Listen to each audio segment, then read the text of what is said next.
എല്ലാ വിദ്യാർത്ഥികൾക്കും പുതിയൊരു വീഡിയോയിലേക്ക് സ്വാഗതം. ഈ വർഷത്തെ +1 ട്രാൻസ്ഫർ അലോട്ട്മെൻറ്റിലേക്കുള്ള സ്കൂൾ കോഴ്സ് ഡിസ്ട്രിക്റ്റ് അപേക്ഷ ഉടൻ ആരംഭിക്കും. വിദ്യാർത്ഥികളുടെ മുഴുവൻ സംശയങ്ങൾക്കുമുള്ള മറുപടിയാണ് ഈ ഒരു വീഡിയോയിൽ കൂടെ നിങ്ങളുമായി പങ്കുവെക്കാറുള്ളത്. വിശദമായ വാർത്തയിലേക്ക് പോകുന്നതിന് മുമ്പായി ആദ്യമായിട്ട് ഈ ചാനൽ കാണുന്ന വിദ്യാർത്ഥികളുണ്ടെങ്കിൽ തീർച്ചയായും മറക്കണ്ട.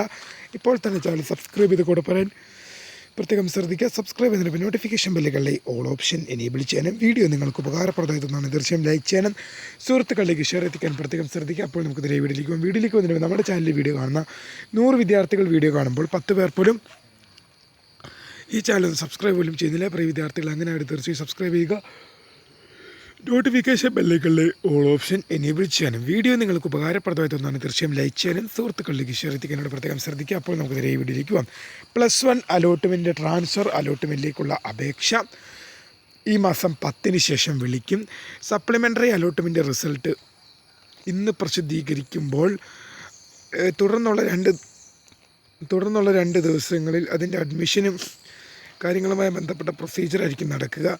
അതിനുശേഷം എന്ത് ചെയ്യും? പൊതുവിദ്യാഭ്യാസ വകുപ്പ് ട്രാൻസ്ഫർ അലോട്ട്മെൻറ്റ് വിളിക്കും. VHSC സെക്കൻഡ് ട്രാൻസ്ഫർ അലോട്ട്മെൻറ്റ് സംബന്ധിച്ചുള്ള അറിയിപ്പും 10-ന് ശേഷം ഉണ്ടാകുമെന്ന്. ഇതിന് നോട്ടിഫിക്കേഷനും കാര്യങ്ങളൊക്കെ 10-ന് ശേഷം ഉണ്ടാകും, ഈ മാസം 10-ാം തീയതിക്ക് ശേഷം. അപ്പോൾ നിങ്ങൾക്ക് ഒരു സ്കൂളിൽ നിന്നും മറ്റൊരു സ്കൂളിലേക്കും ഒരു കോഴ്സിൽ നിന്നും മറ്റൊരു സ്കൂളിലേക്കും ഒരു ജില്ലയിൽ നിന്നും മറ്റൊരു ജില്ലയിലേക്കും വരെ നിങ്ങൾക്ക് ഈ ട്രാൻസ്ഫറിനായി അപേക്ഷ സമർപ്പിക്കാം. സ്കൂൾ കോഴ്സ് ഡിസ്ട്രിക്റ്റ് ട്രാൻസ്ഫറാണ് വിളിക്കുന്നത്. അപേക്ഷ ഉടൻ ആരംഭിക്കുമെന്നാണ് HSCAP-ൽ നിന്നും നമുക്കറിയാൻ സാധിക്കുന്ന വിവരങ്ങൾ.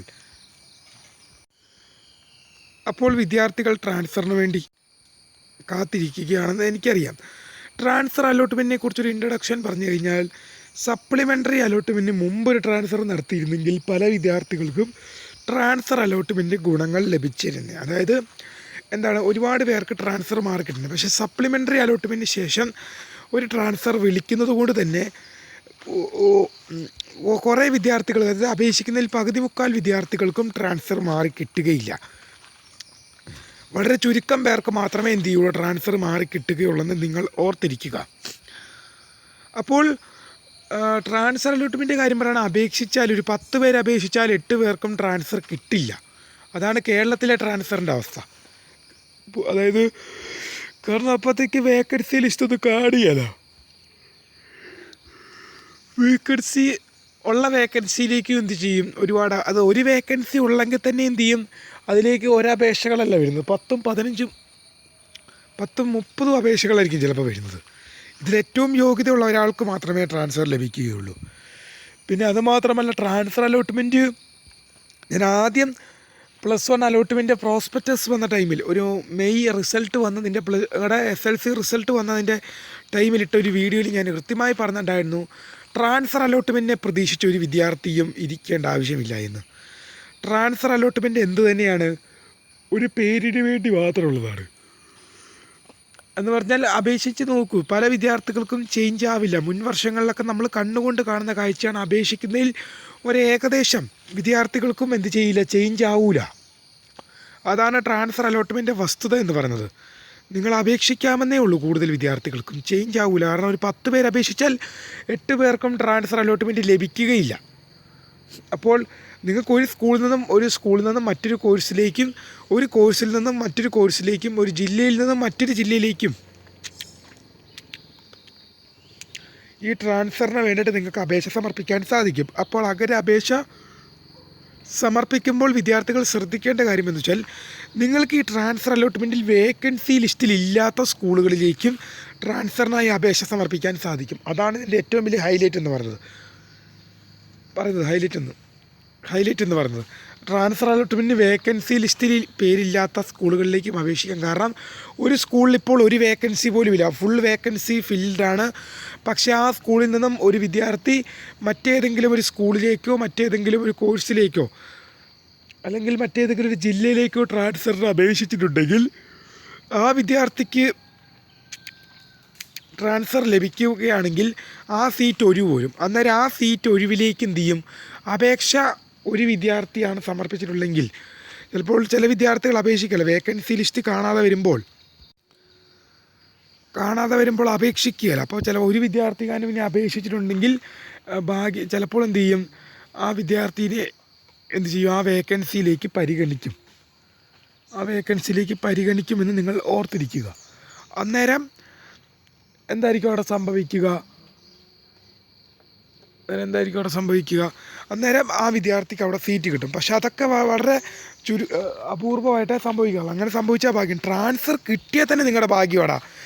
ഒരു വിദ്യാർത്ഥിക്ക് അല്ലെങ്കിൽ ഒരു വിദ്യാർത്ഥിനിക്ക് ട്രാൻസ്ഫർ നിങ്ങൾ ആഗ്രഹിച്ച സ്കൂളിലേക്കും ആഗ്രഹിച്ച കോഴ്സിലേക്കും ട്രാൻസ്ഫർ കിട്ടുന്നുണ്ടെങ്കിൽ അത് നിങ്ങളുടെ ഭാഗ്യമാണെന്ന് ഞാൻ പറയുള്ളൂ. കാരണം എന്ത് തന്നെയാണ്, ട്രാൻസ്ഫർ അലോട്ട്മെൻറ്റ് എപ്പോഴും നമുക്ക് എന്ത് ചെയ്യാനേ ഉള്ളൂ, അപേക്ഷിക്കാമെന്ന് മാത്രമേ ഉള്ളൂ.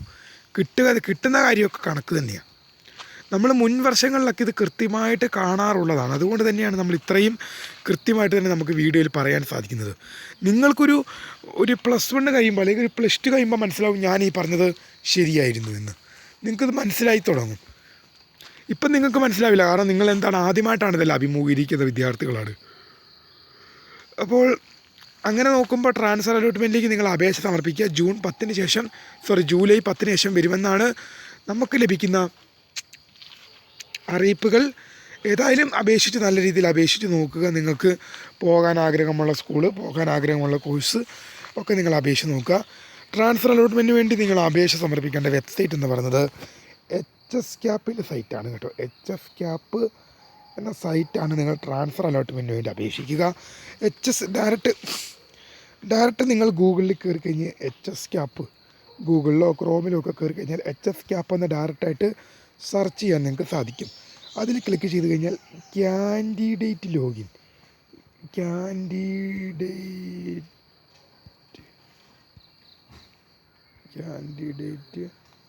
ലോഗിൻ എന്നൊരു ഓപ്ഷൻ അവിടെ നിങ്ങൾക്ക് കാണും.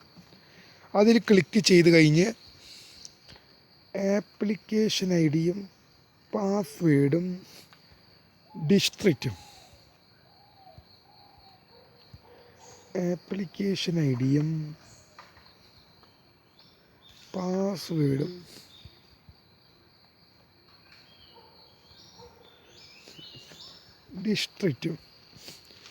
ഡിസ്ട്രിക്റ്റും നൽകി അതിൽ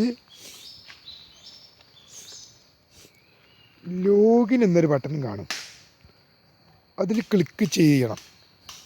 അതിൽ ക്ലിക്ക് ചെയ്ത് കഴിയുമ്പോഴാണ് അവിടെ എന്ത് ചെയ്യും, നിങ്ങളുടെ ഒരു ലിങ്ക് അവിടെ വന്നിട്ടുണ്ടാവും. അപ്ലൈയിങ് ഫോർ, ഇപ്പോൾ ഇല്ല കേട്ടോ link, applying for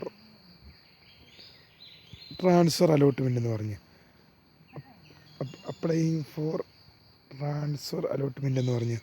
transfer allotment link അവിടെ വന്നിട്ടുണ്ടാവും. അപ്പോൾ അതിൽ ക്ലിക്ക് ചെയ്തുകൊണ്ട് തന്നെ നിങ്ങൾക്ക് അപേക്ഷ സമർപ്പിക്കാൻ സാധിക്കും.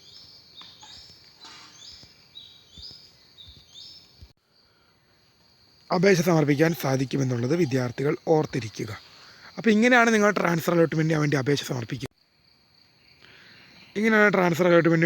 സമർപ്പിക്കുക. ഏതായാലും അപേക്ഷ സമർപ്പിക്കുക, നിങ്ങൾക്ക് കിട്ടും എന്ന് ഞാൻ കിട്ടട്ടെ എന്ന് ആത്മാർത്ഥമായി പ്രാർത്ഥിക്കുന്നു. അപ്പോൾ HSCAP എന്ന സൈറ്റ് വഴി നിങ്ങൾ അപേക്ഷിക്കുക. അതിലെന്ത് ചെയ്യണം, ഞാൻ ഷോർട്ട് ഫോം ആക്കി തരാം. HSCAP എന്ന് സെർച്ച് ചെയ്യുക. അതിൽ കാൻഡിഡേറ്റ് ലോഗിൻ എന്നൊരു ഓപ്ഷൻ കാണാം, അതിൽ സെർച്ച് ചെയ്യുക. ആപ്ലിക്കേഷൻ ഐ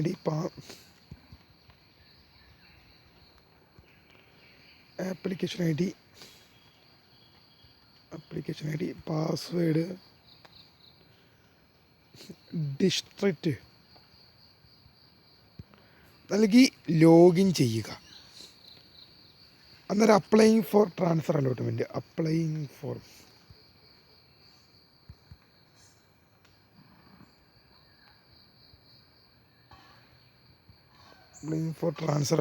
ലിങ്ക് കാണും. മൊത്തം കുളമായല്ലേ. Applying for transfer allotment link അവിടെ കാണാൻ സാധിക്കും. ഓക്കേടാ, അതിൽ ക്ലിക്ക് ചെയ്തുകൊണ്ട് നിങ്ങൾക്ക് ട്രാൻസ്ഫറിനായി അപേക്ഷ സമർപ്പിക്കാം. ബാക്കി ഡീറ്റെയിൽസ് എല്ലാം വരും വീഡിയോകളിലൂടെ അറിയിക്കും. വീഡിയോ ഇഷ്ടപ്പെട്ടാൽ ലൈക്ക് ചെയ്യുക, ഷെയർ ചെയ്യുക, സബ്സ്ക്രൈബ് ചെയ്യുക. My name is Kariya, founder of Kariya for the career academy. Thank for watching. By.